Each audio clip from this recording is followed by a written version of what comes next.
नमस्कार दोस्तों। बुंदेलखंड के विकास की लड़ाई, बुंदेलखंड के युवाओं के भविष्य की लड़ाई और बुंदेलखंड की जनता के रोजगार की लड़ाई इस बार बुंदेलखंड की जनता के हाथों में ही है। जैसा कि आप लोग जानते हैं कि केंद्र में बीजेपी की ही सरकार है पिछले लगभग 10 सालों से। तो बीजेपी ने अपने किए गए वादों को पूरा किया या नहीं किया, ये आप लोगों को भी पता है और हम लोगों को भी पता है और उन लोगों को भी पता है जिन्होंने इन वादों को किया था। तो मैं बुंदेलखंड की जनता से अनुरोध करना चाहता हूं, मैं बुंदेलखंड की जनता से अपील करना चाहता हूं कि अगर बीजेपी का कोई भी कैंडिडेट आपके दरवाजे में वोट मांगने के लिए आता है तो आप उनसे कुछ सवालों के जवाब मांगिएगा। उनसे पूछिएगा कि आपने हमारे बच्चों के लिए अच्छी शिक्षा की व्यवस्था की, आपने हमारे बच्चों के लिए स्कूल और कॉलेज खुलवाए, आपने हमारे और हमारे बच्चों के लिए रोजगार की व्यवस्था की, आपने हमको काम दिया, आपने हमारे यहाँ की सड़कें बनवाई, आपने हमारे स्वास्थ्य के लिए अस्पताल बनवाए, आपने हमारी फसलों और हमारे पीने के लिए पानी की व्यवस्था की। जब आप उनसे सवाल पूछेंगे तो आप लोगों को भड़काएंगे, आप लोग जाति के आधार पर भड़काएंगे, आप लोगों को धर्म के आधार पर भड़काएंगे, लेकिन आप लोगों को भड़कना नहीं है। आप लोगों को सवाल पूछना है उनसे, लेकिन वो सवालों के जवाब नहीं देंगे। तो मैं आपसे एक बात कहना चाहता हूं कि इस बार बुंदेलखंड के खजुराहो लोकसभा सीट से 2 कैंडिडेट के नाम आते हैं। एक तरफ वो जो बीजेपी के सांसद रहे हैं बीडी शर्मा, जिन्होंने पिछले साल में क्या काम किया आपके हित में, आपके बच्चों के रोजगार के लिए, आपके रोजगार के लिए, आपके स्वास्थ्य के लिए, आपके बच्चों के शिक्षा के लिए, आपकी फसल के लिए आप क्या काम किया या नहीं किया, ये आपको भी पता है और हमको भी पता है और उन लोगों को भी पता है। और दूसरी तरफ वो जो ऑल इंडिया फॉरवर्ड ब्लॉक के कैंडिडेट चुने गए हैं सिराजा भैया प्रजापति जी, जो पूर्व कमिश्नर रहे हैं, पूर्व आईएएस अधिकारी रहे हैं और हमेशा से ये बुंदेलखंड की जनता के हित में बात करते रहे हैं, बुंदेलखंड की जनता के हित में ही ये आवाज़ उठाते रहे, उनके हित में काम किए हैं। बुंदेलखंड को राज्य बनाने के लिए मांग करते हैं, बुंदेलखंड की जनता के लिए, बुंदेलखंड की युवाओं के लिए, बुंदेलखंड के बच्चों के भविष्य के लिए बात उठाई है इन्होंने और उसके लिए काम किया है इन्होंने। और आपको यकीन नहीं है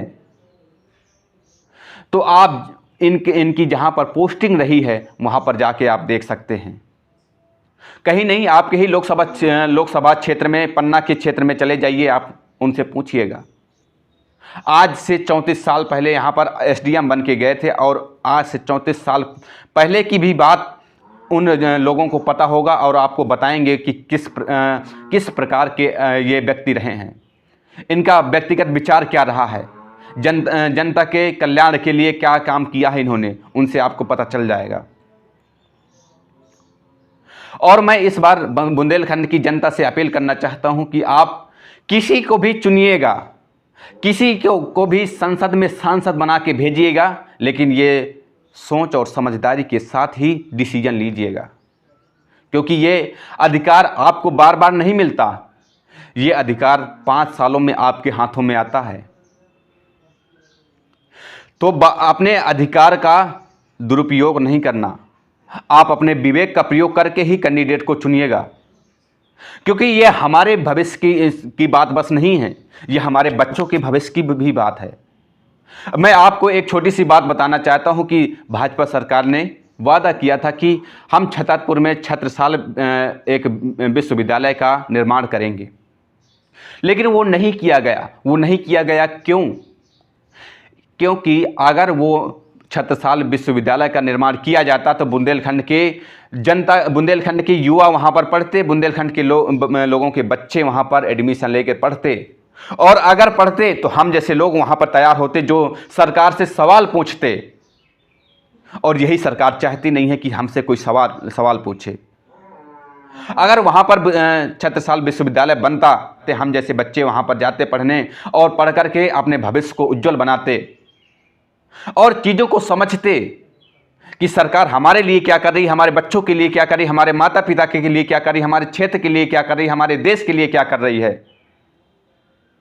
जब वो समझ जाते तो सरकार से सवाल भी पूछते, और यही नहीं चाहती सरकार कि कोई बच्चा, कोई व्यक्ति,